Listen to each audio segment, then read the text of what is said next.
आप समझते हैं कि अब मियां साहब की एक मुख्तलिफ अप्रोच होगी शहबाज साहब के मुकाबले, मुख्तलिफ होगी। और आपको बातचीत की ऑफर भी राना सनाउल्लाह साहब के जरिए भेज चुके हैं। देखिए, पहली बात तो उन्होंने नारा लगाया वोट को इज्जत दो, लेकिन जिसके नाम का वोट लिया उसको इज्जत नहीं मिली।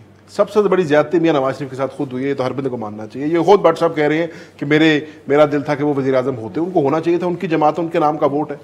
मेरा जो जाती इस पे पॉइंट ऑफ व्यू है वो इनसे मुख्तलिफ है।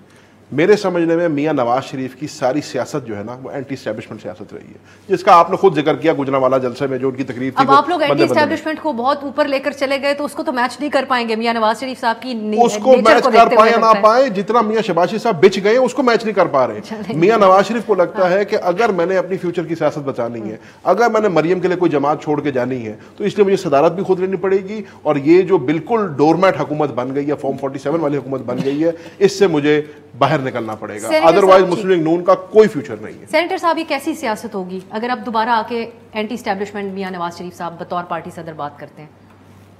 देखिए, आपका मैं तो मेरा ख्याल मुनासिब होगा इसके लिए भट्ट साहब अगर इसका जवाब देते मेरा, लेकिन मियां साहब की चूँकि पार्टी जो है इस वक्त प्राइम मिनिस्टर उनके हैं, पंजाब की जो है चीफ मिनिस्टरशिप उनके पास है, तो इसका मतलब तो ये है कि उनकी बड़ी मुतवाज़ी किस्म की सियासत होगी मियां साहब की। और यकीनन जिस तरीके से भट्ट साहब ने कहा कि वो पीछे बैठ के अपनी पार्टी के जो उनके मुदब्बिरीन हैं उनको बाकायदा गाइड कर रहे हैं और वो मुल्क के मफाद में बेहतर काम करेंगे, एक्सपीरियंस्ड आदमी है, और इस किस्म का कोई शिकवा शिकायत मेरे ख्याल में लोगों को नहीं होना चाहिए।